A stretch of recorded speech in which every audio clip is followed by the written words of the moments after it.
Hi friends, இந்த சூப்பரான கார சட்னி எப்படி பண்ணலாங்கிறது பார்க்கலாமா? இந்த கார சட்னிக்கு நான் ஒரு 10 காஞ்ச மிளகாய் எடுத்திருக்கேன். இதை ஒரு பவுலில் சேர்த்துக்கலாம். இது கூடவே ஒரு 7 காஷ்மீரி மிளகாய் சேர்த்துருக்கேன். இது கலருக்காக மட்டும்தான். ஒரு சின்ன நெல்லிக்காய் சைஸ் அளவுக்கு புளி எடுத்திருக்கேன். இந்த புளியில் நார் இருக்கும், அந்த நாரெல்லாம் எடுத்துருங்க. அப்போ தான் நம்மளுக்கு அரைப்படுறப்ப ஈஸியாக இருக்கும்.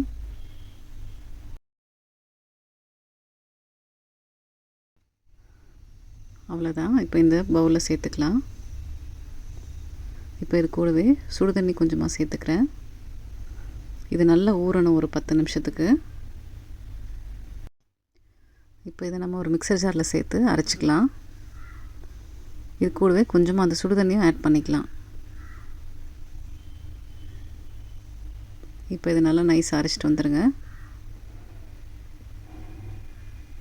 பாருங்கள், இந்தளவுக்கு ஓரளவுக்கு அரைச்சதுக்கப்புறம் கொஞ்சமாக உப்பு சேர்த்து அரைச்சிக்கோங்க. இது நல்லா ஃபைன் பேஸ்ட்டாக அரைச்சி வச்சுக்கோங்க. பாருங்கள், இந்த அளவுக்கு இருக்கணும். இப்போ இது தனியாக எடுத்து வச்சிடலாம். இப்போ நம்ம சட்னியை தாளிச்சிடலாம். இந்த சட்னிக்கு எண்ணெய் கொஞ்சம் அதிகமாக ஊற்றணும். எண்ணெய் சூடானதும் கொஞ்சமாக கடுகு சேர்த்துக்கோங்க. இது கூடவே கொஞ்சமாக உளுந்தும் சேர்த்துக்கோங்க. கடுகு நல்லா பொரிஞ்சு வரட்டும்.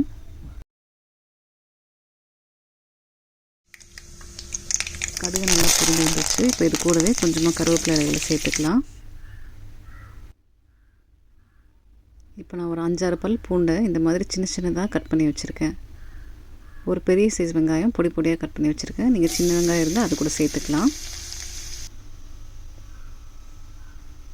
இப்போ இது கூட பூண்டை சேர்த்துட்டு நல்லா ஒரு நிமிஷம் வதக்கிக்கோங்க.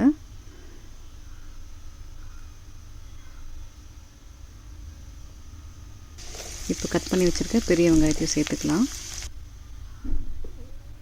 இதையும் நல்லா வதக்கி எடுத்துக்கோங்க.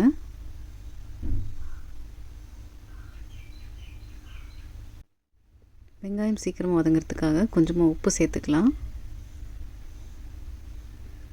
இதையும் நல்லா ஒரு முறை கலரை விட்டுக்கோங்க. இப்போ பாருங்கள், வெங்காயம் நல்லா வதங்கிருச்சு.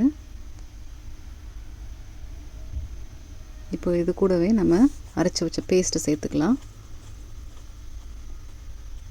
இப்போ இந்த மிக்சர் ஜாரில் கொஞ்சம் ஒட்டியிருக்கு. இதில் கொஞ்சமாக தண்ணி சேர்த்து அலசி ஊற்றிக்கோங்க.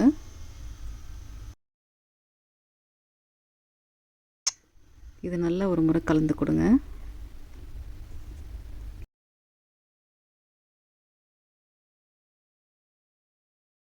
இந்த சட்னி நெல்லூரில் ரொம்ப ஃபேமஸ்.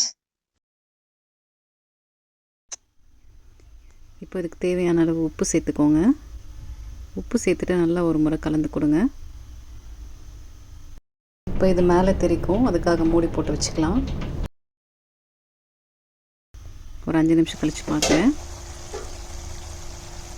பாருங்கள், நல்லா திக்காயிடுச்சு. எண்ணெயெல்லாம் பிரிஞ்சு ரொம்ப கலர்ஃபுல்லாக இருக்குது பாருங்கள். இப்போ நீங்கள் மூடி போடாமலே ஒரு 5 நிமிஷம் வதக்கிக்கோங்க. இப்போ தெரிக்காது.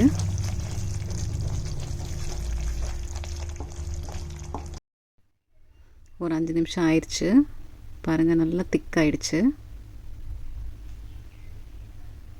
இப்போ இது கூடவே நம்ம ஒரு ஸ்பூன் அளவுக்கு வெல்லம் சேர்த்துக்கலாம். வெல்லம் இல்லை அப்படின்னா நீங்கள் ஒரு ஸ்பூன் சர்க்கரை கூட சேர்த்துக்கலாம். இந்த மாதிரி ஒரு ஸ்பூன் வெல்லம் சேர்க்குறப்ப இதோட புளிப்பு, காரம், உப்பு இந்த சுவையெல்லாம் பேலன்ஸ் பண்ணி கொடுக்கும். ஒரு நல்ல சூப்பர் டேஸ்ட் கிடைக்கும். ஸோ மிஸ் பண்ணாமல் இந்த வெல்லத்தை சேர்த்தணும். ஸ்வீட்டாலாம் இருக்காது. இப்போ பாருங்கள், கடைசியாக கொஞ்சமாக கொத்தமல்லி இலைகளை தூவி இதையும் நல்ல ஒரு முறை ஒரு நிமிஷத்துக்கு கலந்து கொடுங்க. இந்த சட்னி பார்த்திங்கன்னா நீங்கள் 1 மாதம் ஆனாலும் கெட்டு போகாது. ஃப்ரிட்ஜில் ஸ்டோர் பண்ணி வச்சுக்கலாம். நீங்கள் வெளியில் வச்சுக்கிற மாதிரி இருந்தால் 1 வாரம் வரைக்குமே கெட்டு போகாது. இது இட்லி, தோசை இது கூடலாம் சேர்த்து சாப்பிட்றப்போ சூப்பராக இருக்கும். இந்த டேஸ்ட் அப்படியே நம்ம சின்ன வயசுக்கு கூட்டிகிட்டு போகும். கண்டிப்பாக ட்ரை பண்ணி பாருங்கள். இந்த சட்னி சப்பாத்திக்கும் நல்லாயிருக்கும். நீங்கள் ட்ராவல் பண்ணுறப்போ இந்த சட்னி செஞ்சு கொண்டு போனீங்கன்னா கெட்டு போகாது.